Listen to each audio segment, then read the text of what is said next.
Hi, I'm Mick Crossland, head coach down here at the Combat Academy. I'm just doing some drills today for the Warrior Collective. I'm going to be working with one of my fighters, Owen Deakin. Owen's the British, European and World Kickboxing Champion, now making the crossover to K1. We're going to look at today the use of an old school kick. It's the snap round kick. It feels like on many of the circuits that we're fighting on now, this kick's starting to die out. But it's actually a really fantastic, effective technique. I think it's been dismissed in the past, people saying it's a flicky kick, it's not effective. If you know how to chamber the leg correctly, and you've got the sufficient hip stability and knee flexion, as well as good flexibility, this is a very effective damaging kick and very, very tough to defend against as well. Okay, so Owen's going to go through a few drills. The first thing we're going to do is we're going to just show you the kick, the setup, and how to use it, but we're also going to show you how to use it as a single technique. We use this kick often like a boxer would use a jab, okay? Just a little centerline attack, just to unbalance his opponent and keep them busy while we're lining up more damaging, higher scoring shots. So to start off, we're going to go lead leg, using the lead leg like a jab, so he's moving around on his toes, like he would if you were fighting. With no step, with no big turn, no major movements, he's just going to lift the leg up into a bent position. We call that the chamber, and from there he's just going to snap, okay? The key is to this is to kick through the target, okay? I think where a lot of the old school fighters used to go wrong is they developed these techniques for points karate and no contact karate, so they're aiming to touch the target or not even touch it at all. When we're doing full contact disciplines like K1 and above waist kickboxing, what we teach our fighters to do is if the target is here, is the kick needs to go through the target, okay? So we'll show you how to do the snap round kick and how we would use it, just using it like a jab. So I'll do a few repetitions. So you can see very minimal movement, there's no tell, there's no load, the leg comes up and he strikes. I'll show you from this position as well. And that's a short range, you can do this at long range as well. And again, very little step or travel, very hard to defend against. This technique works really well when you're facing a fighter who might have a more broader, squarer stance and a wider guard. And what you're aiming to do is get the leg up through the center of the guard and flick through. It's a very short, compact technique, and the range is all in the projection. So what we tell our fighters is when throwing this kind of technique is imagine you're in a corridor with walls either side of you and you don't want to travel to them walls by leaning, tipping, bending, lifting your leg out. Literally, it just goes straight up, through the target slightly and back to where you started.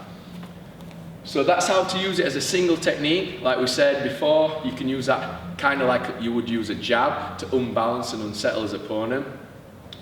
If you want to set it up and strike with more power, there's a couple of different setups. The first one we're going to do is use the left jab to set it up, okay? Because if I'm just stood here and he just kicks up, I've got a good chance of defending that or not being affected by that. But if he can force me to react with a strong jab attack and perhaps making me lean back, bringing my head back here, perhaps making me retreat so my feet aren't as settled, then the kick's going to score with much more damage. So we're going to use the left jab through the centre to drive us back. So first of all, I'll take a step on the jab, then his back leg tucks up halfway through and then he snaps around the side. And the idea is if we were fighting, he'd jab here, my head comes back and then the kick is going to get around the side here, okay? So this is using the left jab to set up the left snap round kick, and this looks like this.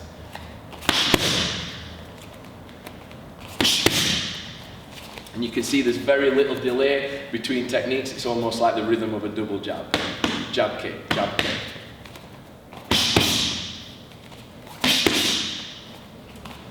Okay, so using the straight punch to set up the snap round kick off the same side can be very effective, and it's just as effective off the rear side, but for a slightly different reason. When we do the rear side, what we try to do is we leave the hand out there and try and use one turn. So I'll give you an example of what I mean. Normally if you did a right leg snap round kick, his body's going to rotate into position to do the kick and then he's going to come back.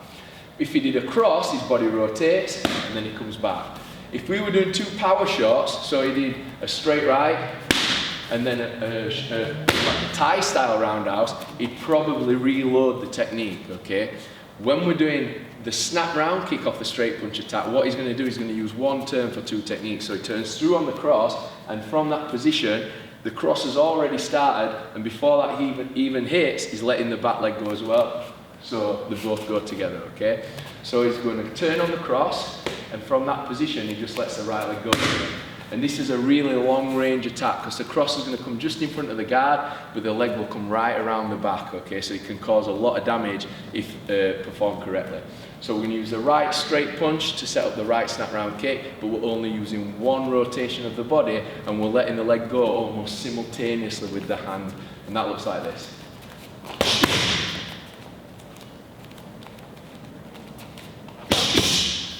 And you can see all the momentum's built on the cross, and then we follow through with the snap round kick. So using the straight punches, we've got left hand to left leg and right hand to right leg. They both work slightly differently, but the principle is the same. Distracting with the hand, forcing a new position to score with the leg. A couple of other things that we like to do to set up these techniques is sometimes we might want to change the levels. So things like a body jab goes really well, because if I'm fighting Owen and he goes downstairs to the body, there's a slight change of posture here that I'm reacting to. From there, if he kicks high, all my attention's downstairs, okay? And this is very effective for setting up both left and right leg snap round kicks. So the first one, if we go body jab, we can go lead leg. So he'll step in nice and long, but he keeps his head slightly out of range, and then step straight up to the head. And again, you need that double jab rhythm, pat, pat, to make it effective. So that'll look like this. And then the same technique can set up the right leg, and again, distracting him downstairs, and then he's going to turn through. It's really important. If Owen threw that from here, it'd be coming around the back of my neck, and that's where he'd be aiming to land. So if you kick, just kick to my neck if you want, Owen. So he's just going here, and he's coming around the back. To ensure I don't get hit while I'm holding the pads, what I'll do, I'll catch the jab, and I'll change stance and step back, because the projection on the kick is so much further than the jab. So if I wanted to set up the right leg with the body jab, it'd look like this. Show you from over here, body jab to rear kick, or body jab to lead kick. So we can mix both of those two together, but it's all about changing levels. So we exaggerate the downward position with our posture, then we can pop back up to the higher attacking technique.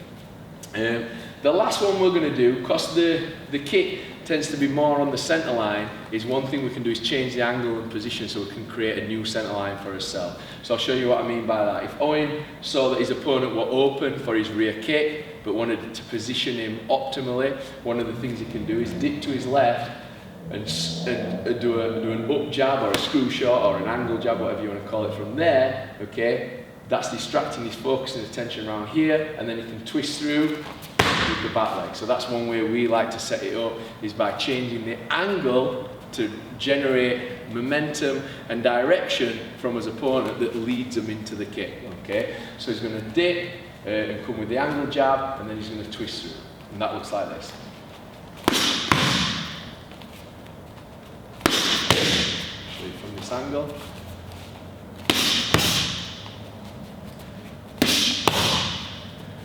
Okay, so you can see there, you can hear with the noise it's making on the pads. The snap round kick's not a flicky kick, it's a very strong, powerful and difficult to defend kick. We think it's really effective, and we use it to great success on the competitive circuit, and that were just a few different ways you can set that kick up.